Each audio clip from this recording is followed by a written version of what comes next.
Tēnā koutou katoa, ko Jill Jolly tōku ingoa. I'm the MB Chief Science Advisor, and I'd like to welcome you to this webinar on the science, innovation and technology reforms. I'll open up with the MB karakia.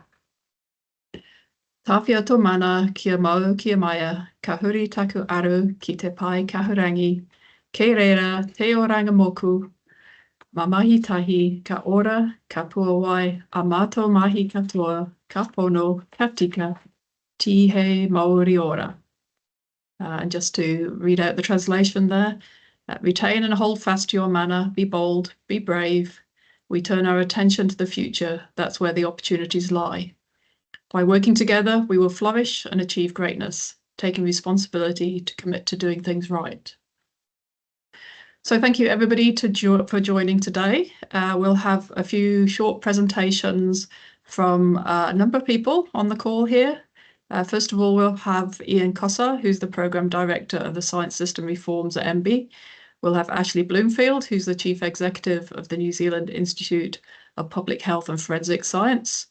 Then we'll have Mark Piper, Transition Chief Executive at the Bioeconomy Science Institute, and then John Morgan, Transition Chief Executive at Earth Sciences New Zealand. Then we'll have about 15 minutes, hopefully, for question and answers. Please use the Q&A button that's at the top of your screen. You'll see it there on Teams. And the questions will pop up and we'll ask them to the relevant people. Please note that we're also recording the webinar today. So, first up, I'd like to invite Iain Cossar, the Programme Director of the Science System Reforms, to give a brief presentation. Kia ora koutou, and thank you, Jill. I do like our karakia. It does speak to the future, but in the first instance, I'd like to take a moment and reflect on the milestone that we just achieved. Getting to the 1st of July was a significant event. It reflected an extraordinary amount of work for a very large number of people, and I want to take a moment to thank them. I want to thank the chairs, the boards, the chief executives and the executive teams, and all the staff who contributed. We only announced these changes in very late January. We delivered them on 1 July, the first stage on 1 July, we achieved the mergers. And that required a large group of people working very collaboratively together. And we achieved that milestone 3 months ahead of our original target. So thank you to you all.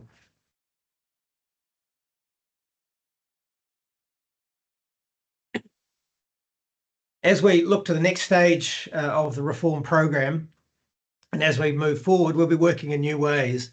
Specifically, we want to work more collaboratively and build on the very best of the way we worked over the past months. Over time, the shareholder expects to see a greater sharing of resources amongst the PROs as they become, more common infrastructure planning and purchasing, and co-location where it makes sense to do so. You may have seen some of these changes starting to take place already, and others will take longer to play out. Our goal here is to reduce competition and increase collaboration in pursuit of the government's priorities and goals. Our expectations are that institutions and their leaders and staff act in the best interest of the system for New Zealand Inc. I want to pause there and just say that that is a significant shift in system design. The current model requires boards and executives to act in the best interest of the company, and the new intention is quite different.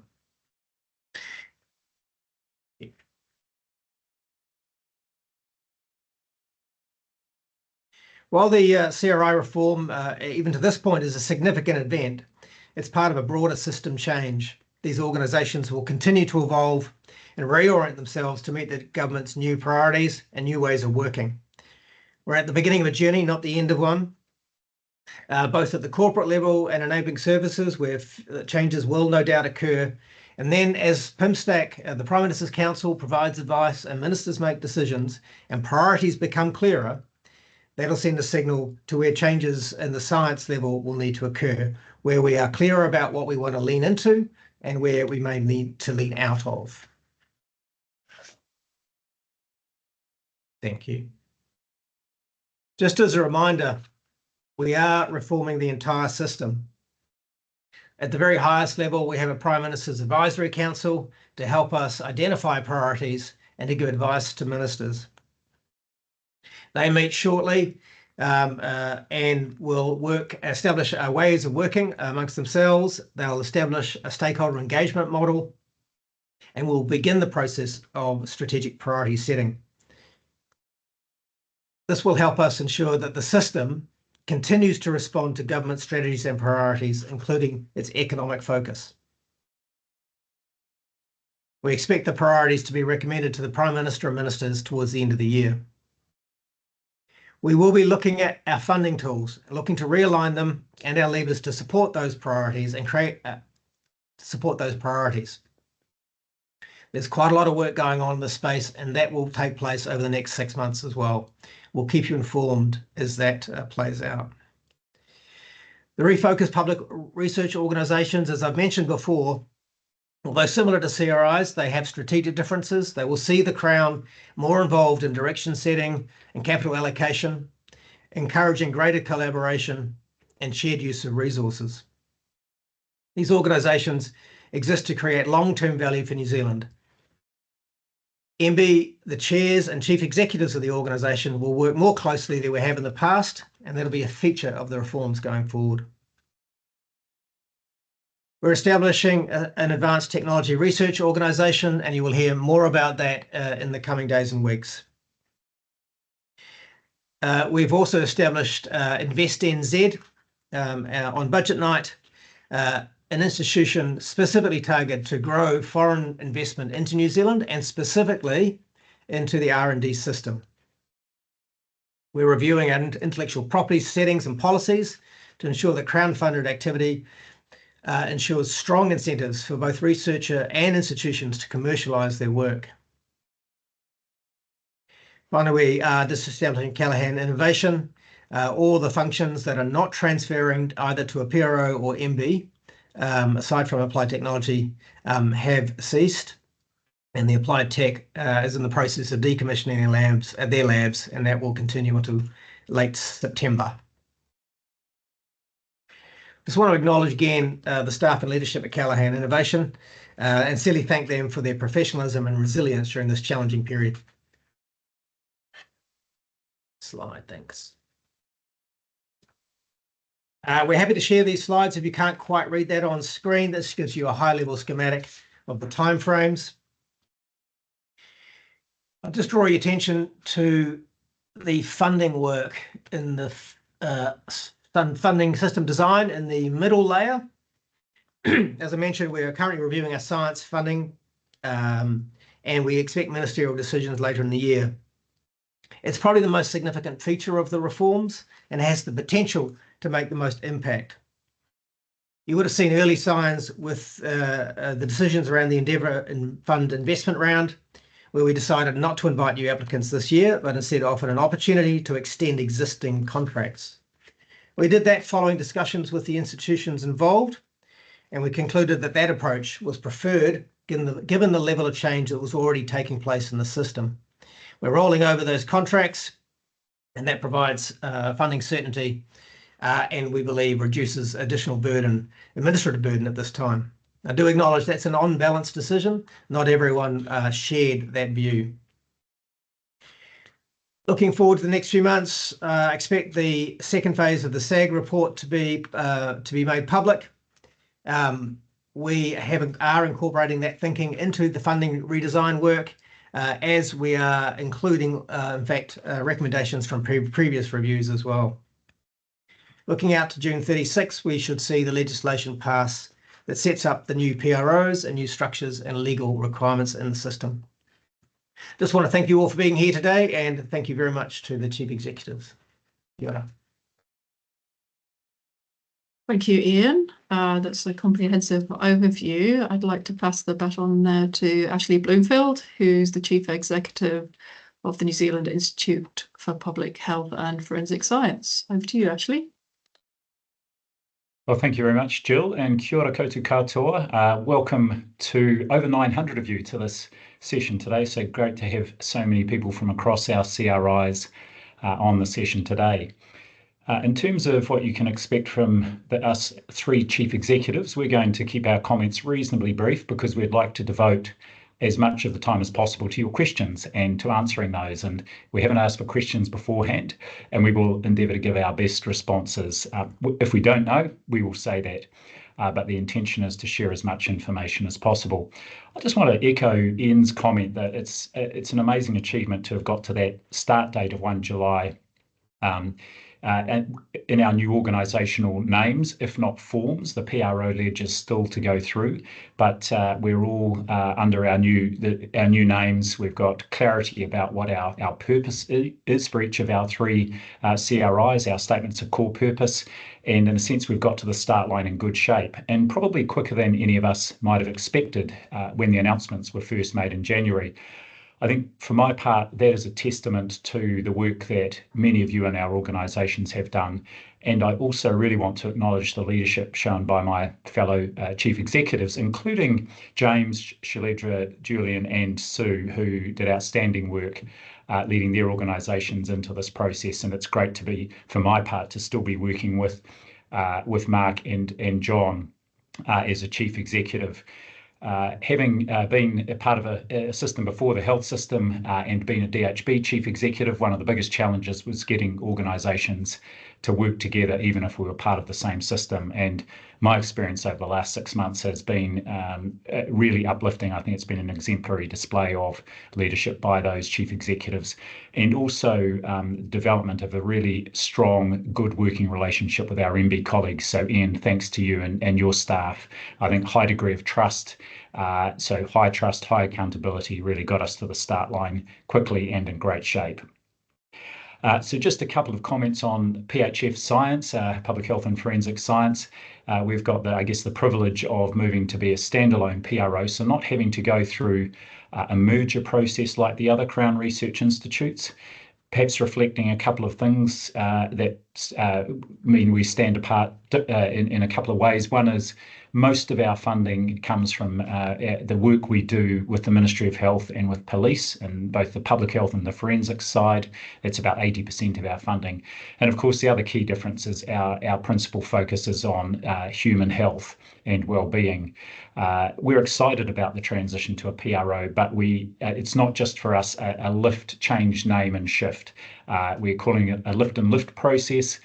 This is meant to be a disruptive event for our science system, and it's one that we can see creates huge opportunities, and so we're really embracing that opportunity with quite a strong transition change process over this coming year, so that we grow up and become a PRO in the best possible shape. One of the things we've been doing over the last couple of months is a collective of CEOs under the Science New Zealand banner is meeting with our counterparts at the university. So we've had 2 meetings in May and June with the university vice-chancellors. There's a strong expectation from the government that we will work much more closely as a system, and we reached out and felt this was a great opportunity to just start behaving like PROs, even if we're not PROs quite yet. So those 2 meetings, and we've got a third one coming up at the end of July with the university vice-chancellors. The reason I'm wearing a tie today, not my usual attire, is that we are meeting with Grant Edwards, the vice-chancellor of Lincoln. The 2 of us are meeting with Minister Reti this afternoon later to update him on the work we're doing and the outcome of the conversations we've been having. And it's not just a talk fest. We're developing up a statement of collaboration. We've got a work program we're putting together. A couple of things we're wanting to focus on is how do we make it easier for early career researchers to move around the system between universities and CRIs, between CRIs and even into central government roles, to get a rounded experience and not disrupt their research careers. So that's something we'd really like to act on. We're looking at things like shared infrastructure, and also how, as a collective group, we can both inform and influence the work of the new PIM stack that Iain mentioned, setting those priorities. So that's just, I guess, an example of something we're doing differently, and real opportunity to take the change and respond to that government request and expectation that we do work more closely. So we're front-footing that. So I guess finally, before I just wrap up, just a reminder that these changes were announced by the Prime Minister in his State of the Nation in January. So they're important for this government. They have been profiled since a number of times as really a significant pillar of the government's ambitions around economic growth. Not just economic growth, but of course overall well-being for our country, both now and in future. So we've got a responsibility that goes with that, and of course with responsibility comes the desire for us to actually take that opportunity. So it's great to have you all on this call, and I just want to again reiterate my thanks to the work that many of you have done to get us to this point. We've got plenty of work ahead of us. We're really just at the start line, but I'm thoroughly enjoying being in my role, both with PHF Science, but also working with these other CRI chief executives and all of you across the science system, and looking forward to the opportunities that lie ahead. So with that, Jill, I'll hand back to you and look forward to contributing to the question and answer session a bit later. Thanks very much, Ashley. I really like the way you articulated the lift and lift. That's a really good way of thinking about the process. Next up is Mark Piper, who's the Transition Chief Executive for the Bioeconomy Science Institute. Over to you, Mark. Great, thanks, Jill, and thanks to MBIE for putting these webinars together. I think they're a great way for us to stay connected. One of the things kind of, I guess, alongside the various mergers that have happened is the need for us to stay as connected as possible. So great to get this opportunity today. What Ashley didn't say about his tie is that now that he's the Chair of Science New Zealand, John and I have sort of suggested that we expect him to be formally dressed at all times. So I think that's really the secret behind the tie. Look, maybe just a little bit about the Bioeconomy Science Institute, and then I'll build on some of the things Ashley said. So we're collectively day 15. So there was a lot of work to get us to here, and Iain did a great job of acknowledging that. I think for me, echo Ashley's words, really like to acknowledge MBIE through that process as well. It's been a really high trust engagement to get us to here.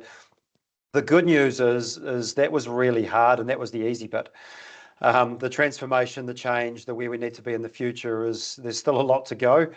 So the merger was kind of the first step on our journey towards getting to where we need to be. So for me, loving the learning I'm getting so far, loving the energy from people I'm connecting with, having the opportunity to connect with a much broader stakeholder group, even just within the Bioeconomy Science Institute. And there's a whakatauki that I really like and do use a little bit, that I think is quite relevant. Ko te manu e kai ana I te mero nona te ngāhiri, ko te manu e kai ana I te mataronga nona te ao. So the bird that eats from the mero tree owns the forest, the bird that eats from the tree of knowledge owns the world. And I think that's kind of, by bringing us together, we've got access to a broader range of knowledge and insights and people and sectors and customers and partners that we would never have had individually. So, it's pretty high energy so far. For the Bioeconomy Science Institute, we've come together as 4 groups at this stage. So you can see the logos in my background here. We are working towards how we, properly form the Bioeconomy Science Institute, working on things like structure as well. But over the last 2 weeks, I've had the opportunity to visit the Grasslands campus in Papeoia, where I'm based, with the Minister, see some of the amazing work on endophytes, and what a high energy session that was. Been up in Auckland at the Tamaki campus for the first time. Had a really quick trip through some of the collections that are held up there. I've seen the numbers, you read about them, but wow, like actually seeing it, and not just how impressive they are to look at, but the difference they're making. When MPI has a new insect that comes in, that's the first phone call. Have you seen this before? Can you identify it? And it's one of the world's most globally significant collections. Actually, a number of the world's most globally significant collections are held by our collective institutes. So pretty cool. And then last week we spent 2 days in Rotorua, which included a pōwhiri for the board and myself. Our first time sort of in the new organisation, as well as our first 2-day board meeting. So a really good chance to connect in with the board, start to work together as to what's important and where we need to go. Working around, I guess, hearing lots of great stories of the impact that all the groups have been doing over many years. and you can't help but walk through any of the places I've been and see the posters that sit on the walls and the deep collaboration that already exists, not just within the Bioeconomy Science Institute, but right across the three CRIs to become PROs that are working now. And you think of the opportunity to even accelerate that further, certainly for the four of us that have come together in the BSI, the opportunity to collaborate without contracts. But there is a desire from certainly myself, John and Ashley, to work out how we stay connected, how we drive open connections between our organisations as well, because we know that collectively we're a lot better.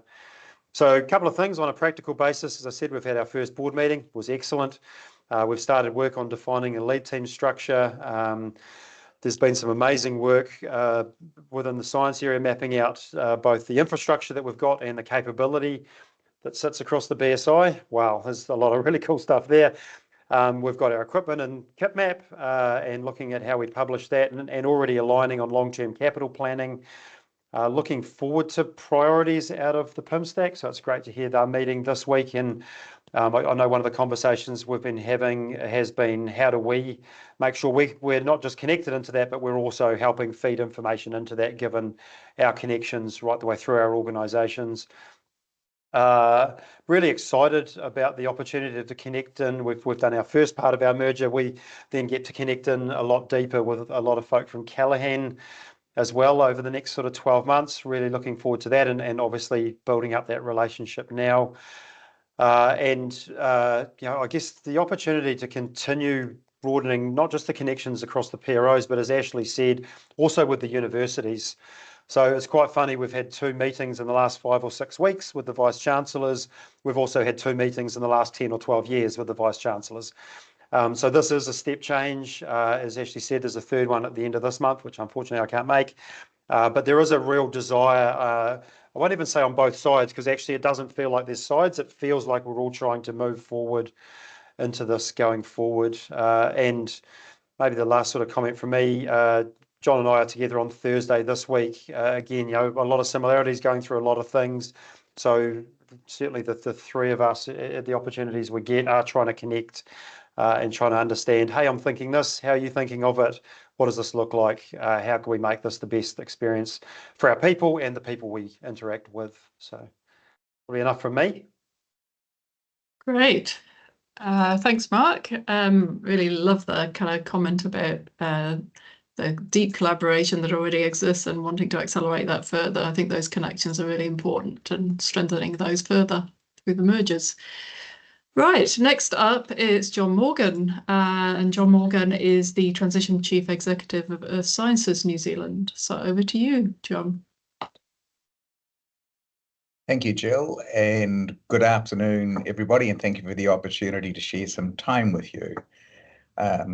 Like my colleagues, we're absolutely delighted to have got Earth Sciences New Zealand up and running on the 1st of July with a new name and a new brand identity, and we're actively using those now, which is it's taking some getting used to after having such a long time with these very powerful brands that we've created across the CRIs. So big shoes to fill. Just wanted to emphasize, not to sound too boring, but it was the result of extraordinary and collaborative effort from the boards and the leadership teams across the CRIs, and we worked, all 7 of us together, MBIE officials, which Mark and Ashley have already mentioned, but also Minister Retty's office, who are having to come back thick and fast with some decisions for us, and lots of staff across the CRIs. I just thought it's worth acknowledging, as Ashley did, our colleagues who have been the CRI CEOs, but also like to acknowledge in particular Sue Bidrose, who spent the last 2 years as the chair of Science New Zealand through probably the most challenging and changing time in the history of Science New Zealand. And she did an extraordinary job navigating this stage where MBIE had the confidence, not only, as Ashley said, with high trust and high accountability, pass the mantle to the chairs and the CEs to pull the organisations together, but Also very high delegation, and that did take a lot of trust. So thank you for getting us there, Sue and her colleagues, and thank you, MB, for giving us the privilege of doing what we've done. As most of you are aware, initially GNS and NIWA merged to create Earth Sciences New Zealand, and work is underway for the addition of Met Service and the Measurement Standards Laboratory in due course. Our domain name, by the way, is earthscience.nz, quite simple. Last week, we shared the main elements of the merger proposal with our staff across Earth Sciences, and I understand Mark's done the same for all of the bioeconomy staff with that merger proposal, and we were just talking before this call. We'll make sure that those proposals are available for all to see.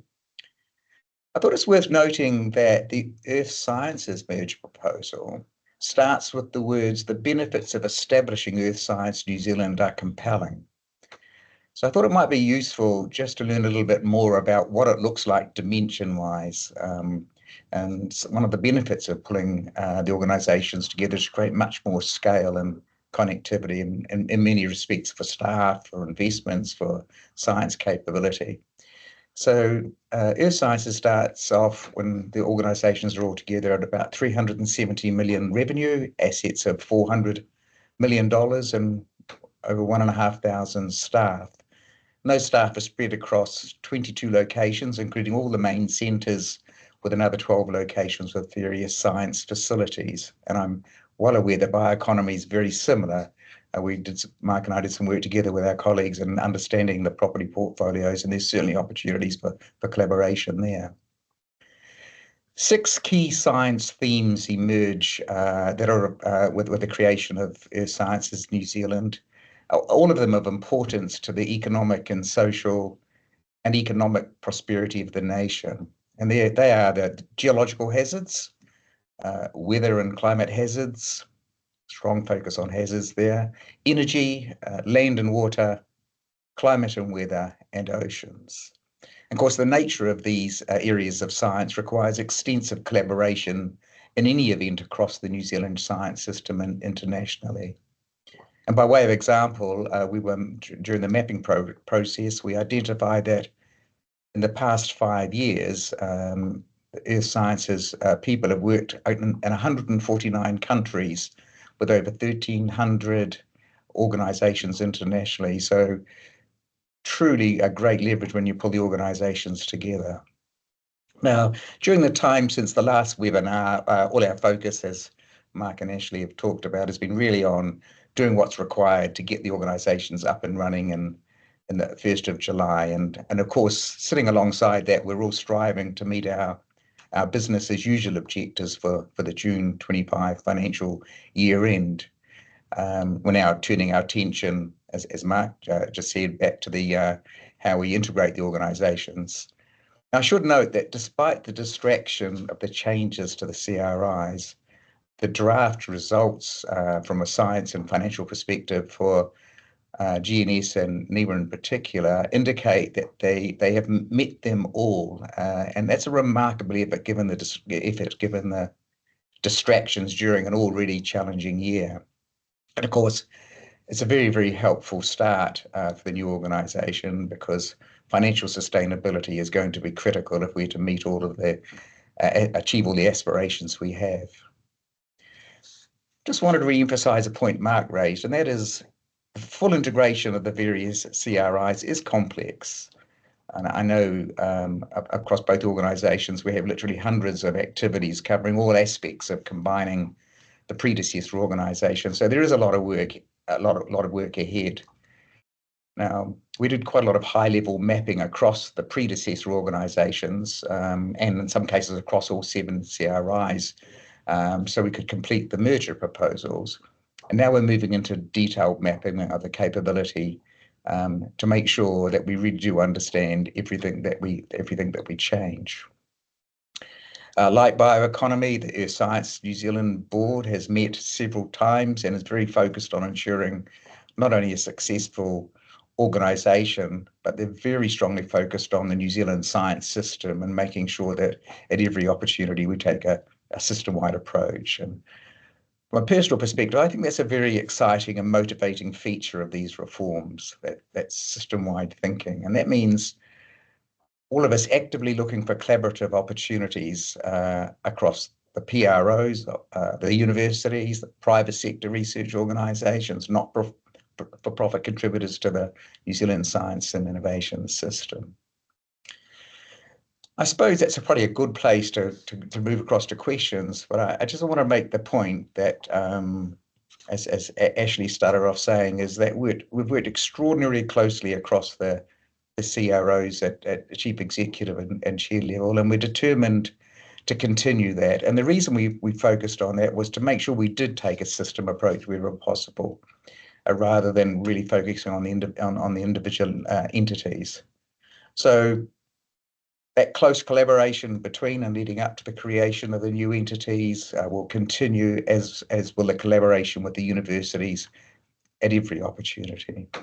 So it's very early days, been an extraordinary whirlwind 5 months, but I'm pretty confident that both the new combined organisations and Ashley's organisation will live up to the expectations set out in the merger proposals.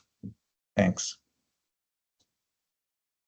Thanks, John. Yeah, I think it has been a bit of pretty much a whirlwind over the last few months, but speaking as an Earth Sciences New Zealand employee as well, really appreciate the transparency and being able to share those merger documents across the organisation. So thank you very much for that. So we'll move now into Q&A. We're actually a couple of minutes ahead, which is great. Thanks everybody for keeping your comments nice and short and sweet. Just a reminder, if you have any Q&A, just use the Q&A button at the top of your screen. We've got a few already. What I'll do is I'll direct them either to specific people or open the floor to others to comment. So, okay, the first one is actually directed to Iain, and it says, on your last slide, one of the statements was amalgamated CRIs refocus and resize. Can you elaborate a little on what this means, please? Yeah, thanks, Jill. Happy to do that. It means two things. One, we wanted to recognise that getting to 1 July was the beginning of the journey, not the end, as I mentioned in my slides. And the second, it just indicates that when you are merging organisations together, the initial date of merger is not the end point, and that further change will necessarily occur within the organisation. It isn't meant to specify that MB has any particular view on what the right size is. That's very much a function for the board and the chief executive. Okay, thank you for that. So the next one I think is also really an Iain question, because it's about the funding system. So can you elaborate on what the changes to the funding system might look like and whether the same models will apply to all PROs? Yeah, good question. So I can elaborate a bit. That work is very much still underway. We won't have, in fact, we haven't really, we've had some high-level discussions with ministers, sort of directional, but substantive decisions will be months away. So there is a limit to what I can say. But what I can say is that if you read the SAG report, if you read previous reviews of the science system, all articulated in one way or another a question about how we organise ourselves, that we have no mechanisms to set priority, and then even if we did, we have a multiplicity of funding arrangements and funders within that system, each with their own terms of reference. So we haven't built coherence into the system itself. So if you want to set priorities, you want an ability to give effect to those priorities. So there has to be a funding mechanism that allows you to do that. And at the moment, our ones have been designed to be independent and independently focused. So we'll be looking to bring coherence to the system. We'll look internationally, obviously, about what other jurisdictions are doing. I was recently in Australia. They're looking at us and saying, what are you going to do? Because we've got some issues. But other jurisdictions will look at more mission-orientated funding, stronger base funding. They might carve out core science services, collections and database, try and ring-fence that sort of thing. So there are a whole range of options. But as I say, very much a work in progress, very much looking around the world at what looks to be best practice. What was the second part of the question? Will the same models be applied to all PROs? Not sure about that. That would be something we'd have to work through. By and large, I'd be saying yes. I just think the ATO is going to be slightly different. There'll be some announcements shortly that'll describe that difference a little bit, and you might see then why the funding. I don't have an answer right now, but I think the funding arrangements might be slightly different for the ATO. Okay, great. This next one I'll give. Jill, can I just say, yeah. I'm all about difference. I'm all about actually finding what works best and not rigidly sticking to some ideology just because there's an ideology. I think that's probably something that one of the things that we'd like to do a bit differently in the coming system, if you like, is to build in some flexibility to work with best practice rather than just rigidly require everyone to be the same. Yeah, great point. The next one I'm going to give to Mark first, but then John might chip in. So the large-scale merger of CRIs into PROs has reduced, but not entirely eliminated, overlap and competition between the new organisations. This seems especially true for earth sciences and bioeconomy PROs. When and how will this be addressed and resolved, and will there be opportunities for hands-on researchers to participate in the discussions and deliberations? And that's quite a long one, so if you want me to repeat any bits of it, let me know. No, I've got it next to me. I can read it as well. Thanks, Jill. So look, I think this was the major first step, and I think it has very largely reduced overlap and competition. I think there's a couple of areas that we've called out, things like aquaculture, which John and I are talking about and have active discussions on. That's something we very purposefully didn't want to rush. There's a lot of key stakeholders involved in that. So that's still being worked on, I guess.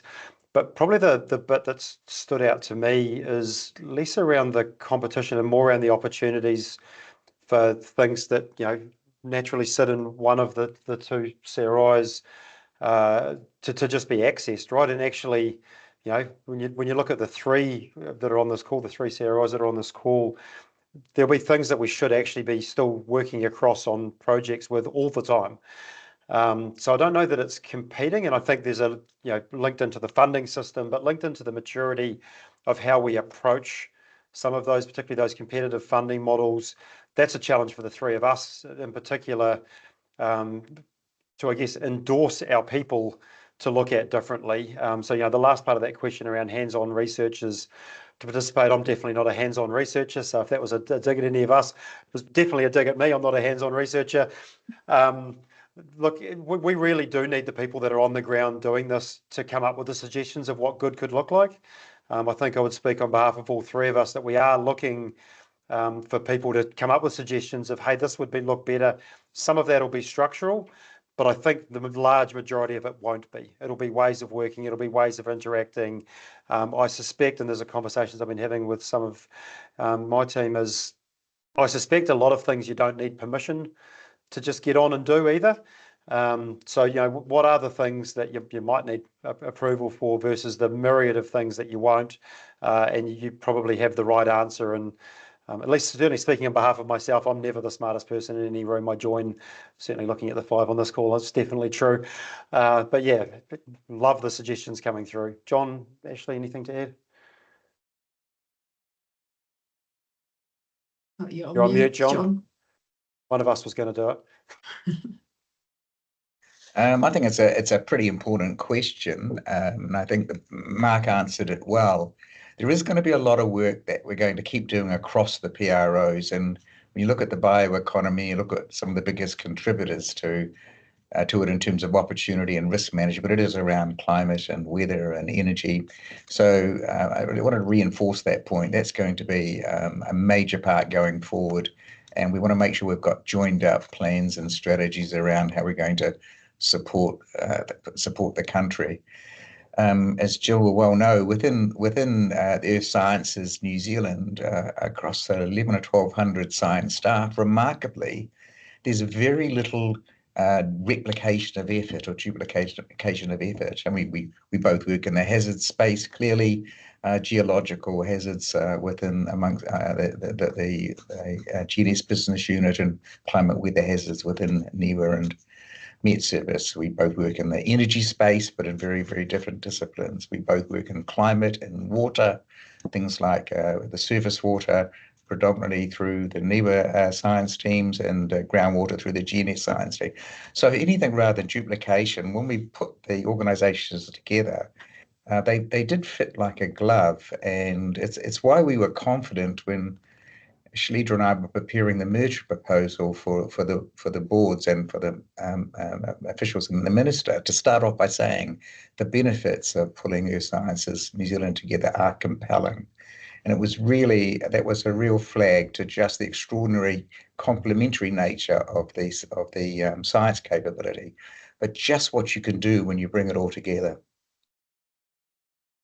Great, thanks, John. Ashley. Yeah, just a quick comment to tautoko what Mark and John have said, and I'm trained in medicine, so I'll use a medical analogy. There's only so much you can do with the anatomy.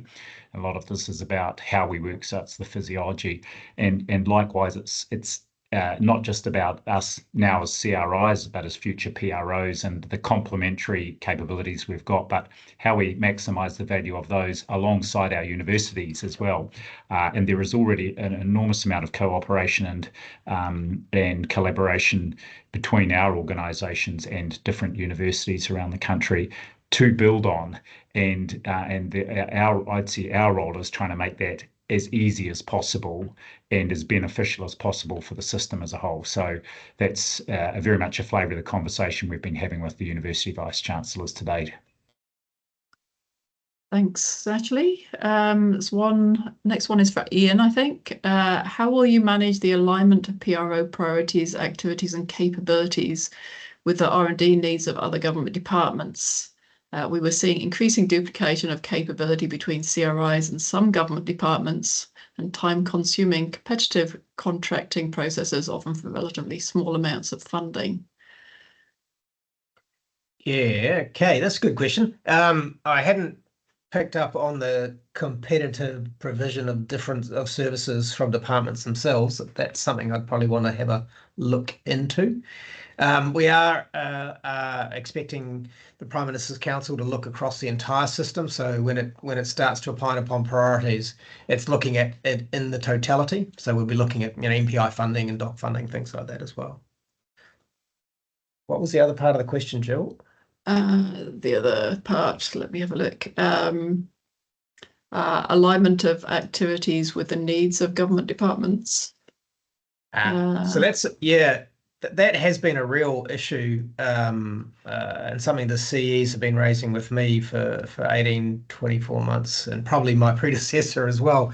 So what we built is a very contractual system where we set up CRIs in the 90s, and we set them adrift basically and said, go and do your thing, make them independent of the departments. And so what's emerged is a gap between these organizations where the departments are viewing them solely as a tactical service provider, and not as a strategic partner. Now, you've worked really hard to try and close that gap. I know the CEs have, but I think there's more that can be done at the centre to make that happen. And as we move to the PRO model, I think it'll be clearer to the departments that they really need to be viewing you as a strategic partner rather than just someone who provides services on a contractual basis.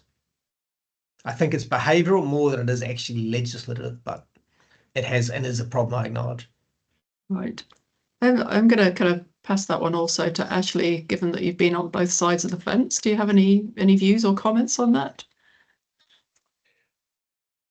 Specifically, just to pick up on the point that Iain made, and this is something I'm very focused at with my executive team at PHF Science, this opportunity to take a much more strategic partnership approach. And for us, that's with health and police largely, but also MPI, and reached out to them. And this idea that actually we're not just another organisation to contract with, but that actually effectively our CRIs and future PROs have got an enormous science capability that can support the public sector and ergo the government in its work. And so really trying to play that much more kind of strategic role in supporting the work of our government departments. And I see huge opportunities there. As Iain said, I think we've made progress there already, but there's plenty more we can do. Thanks, Jill. Thanks, Ashley. The next one I'm going to throw to John in the first instance, and then maybe Mark after that. So what is being done to ensure a smooth and successful transition of the Callaghan innovation groups that are moving into the PROs? Is the intention to transfer all staff in those groups, or could there be redundancies during the transition? You're on mute again, John. You're buying lunch on Thursday, John. I can only speak for the part that I'm familiar with, which is the Measurement Standards Laboratory, and that's quite a discrete unit, which appears to be pretty lean, but it's too early to make any assumptions like that. I think the message is clear. We want to try and make sure all the essential capability that the nation needs, science capability the nation needs, is somehow captured somewhere. But understanding what that looks like, given that won't be happening till next year, is probably too soon to tell, quite frankly. Yeah, and if I build on John's similar answer, I think probably the specifics biotechnology group, which is sort of been told it's got 2 years of funding runway. We're working really closely to connect in now, so that we don't end up causing competition within the institute that it's going to join, because it'll end up being a self-fulfilling prophecy. So I've had really good engagement with a lot of the teams there. And New Zealand Food Innovation Network is the other one that will likely move across sooner. So working closely on the processes through that at the moment. Probably big focus for us has been on the day one merger, getting a few things going. Stefan and the team at Callaghan are sort of managing the rest, but we're trying to stay as connected as possible. And I do copy in Paul Rose on my weekly emails out to my teams as well, just to try and make sure we're sharing as much information as possible. So really, to be honest, quite excited about welcoming those teams in as soon as possible. Great.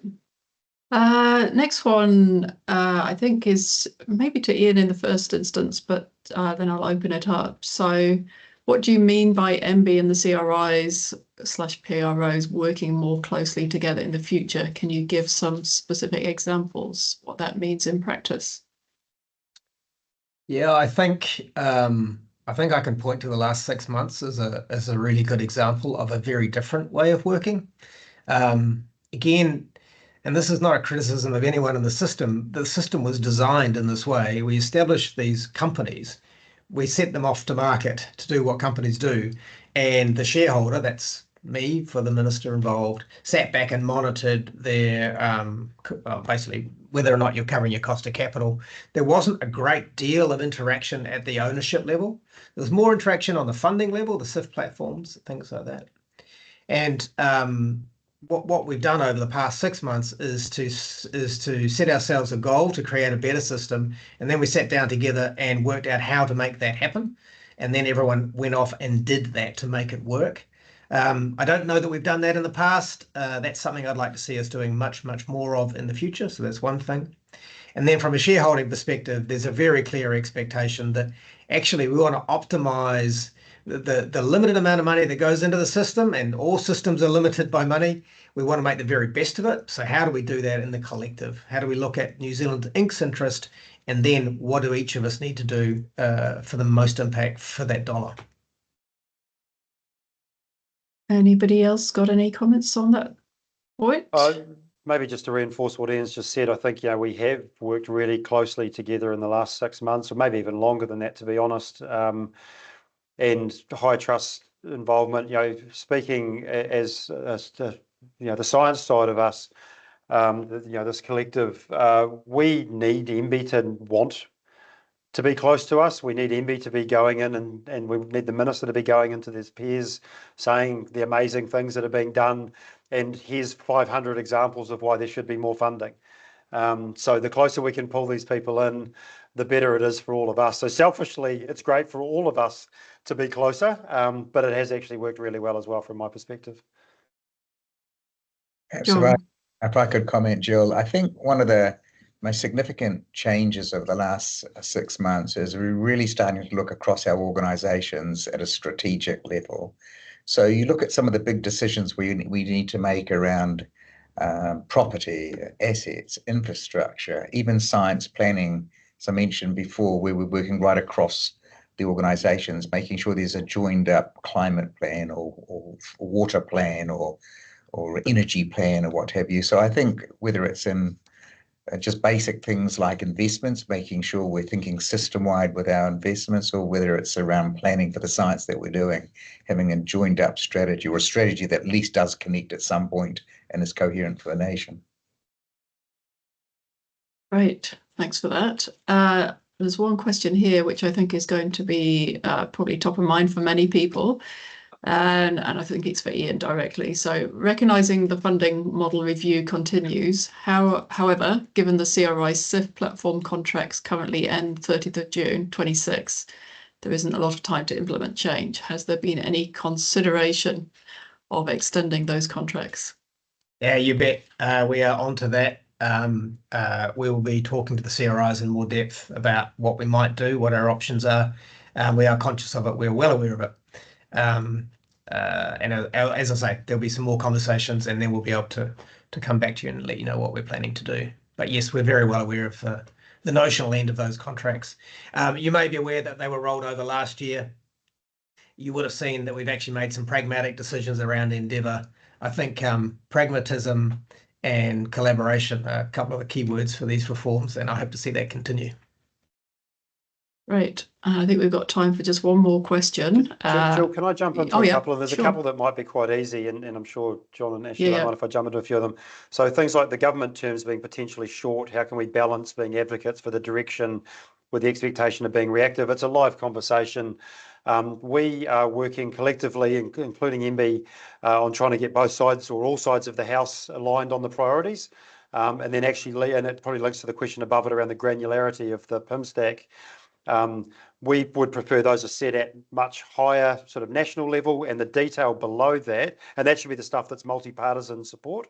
The detail below that is the bits that we need to do, because we know there's science programs that run 5, 10, 15, 20 years before they see outcomes. We know that there's fundamental research, there's blue skies research, there's direct impact research, there's all those things in the middle. It's our jobs to balance that, and to date, it feels like we're getting good support on that. And then there's another one here just around having standardized systems. There is a live conversation at the moment around systems, processes, different things. Today we're day 15. We're trying to align on a number of things, but that is a very live conversation around, how do we make things easier? Not necessarily so we can combine teams, probably specifically not so we can combine teams isn't our thinking, but so that we can actually have similar reports and similar data sets. And, coming out of Plant and Food, I have intense jealousy at the things John has at his fingertips because of the great systems that NE put in. So, again, selfishly, I want some of that stuff. How do we learn and take from the best of what each of us have got across all of us is very front of mind for all of us. So yeah, there's a couple, sorry, that seemed easy to answer. Yeah, I acknowledge there's been a lot of questions come through, so I've tried to kind of get through some of them, but there's still quite a lot remaining. Jill, there's just one that was I just want to clarify around I touched on early career researchers and making it easier for them. That wasn't specific to our organisation. It's in fact one of our key work streams with the vice chancellors. So we're wanting to make it easier for those researchers to move around the science system and to get a range of experiences without without sort of setting back their research careers, in fact, enhancing their research careers. And even, of course, and I'd vouch for this, time and policy agencies, and I'm sure you would too, Jill, the value of that as well. So that was the intent there. It's a system-wide view of this with our Vice-Chancellor colleagues, and this is one of the things we want to go early on. Yeah, absolutely. Definitely support that. John, any final comments? I think a recurring theme in all of our conversations has been just that collaboration, and I think we're trying to illustrate that there are no sacred cows in terms of where we'll start working together. best effect. And I'm also mindful that there's been some extensive and very good quality collaboration across university CRIs for some time. One of the things that's very clear out of our discussions with the Vice Chancellors taking a system-wide approach is those 600, 700, 800 people that we co-supervise will continue. They're very keen on the joint graduate schools that we have, and very, very keen to try and get their students connected into us, so that the science training and skills that they're getting are inevitably going to lead them to something that's of real relevance and impact to the country. So it's at quite that level the conversations are happening, and I really can't think of anything that we won't touch if we think there's a benefit for the nation. Now that seems like a fantastic way to finish, a really kind of positive point going forwards. Although Mark's taken his kind of mic off again. Have you? Oh yeah, just to sort of say that, look, I'm really conscious that there's a lot of questions that we haven't had a chance to get to, which I know are quite front of mind. I see John's one in there of when will the final CEOs be announced. It's good you got that in, John. But look, I think we need to keep having these sessions. I know we're individually doing these within our organisations. These Ask Me Anything sessions. Do keep these questions coming in, because we do want to learn from this. There was just one I wanted to touch on, which is a question around, is there anything serving as handbrakes at the moment? I think it's probably just the fact that we're day 15. People are still early days of learning what everyone else can do. Where are there barriers? Where aren't there barriers? Actually, even between the CRIs, are some of the barriers actually lower than they used to be? We don't know yet. We haven't tested some of that. So my encouragement, and I'm sure echoed by Ashley and John, would be for people to try some things, work out what you need permission on and what you don't. I suspect there's a lot you really don't, and just see where it is. There'll be some frustrations, but hopefully there'll be an infinite number more of things that actually work really well and can just get on with. So yeah, I'm super optimistic for the future. Fantastic. Now I think we're very much coming to the end of our session, so thank you all for contributing, both the speakers for the words at the beginning and answering those questions. Some of them were quite gnarly, and also to everybody who put those questions in the chat. So as Mark said, we'll get those questions together and we'll try and answer them as much as possible, either through the Chief Executive sessions themselves or on the MB newsletter. So encourage you to sign up to get that in due course. So I think that's pretty much us for the day. I'll close up with the MB closing karakia. Ka hiki te tapu, kia waitea ai te ara, kia turuki ai te ao marama, huye taike. Restrictions are moved aside, so the pathway is clear to return to everyday activities, enriched and unified. Thank you very much, and I look forward to the next one. Thank you, too. Thanks all. Thank you. Thank you.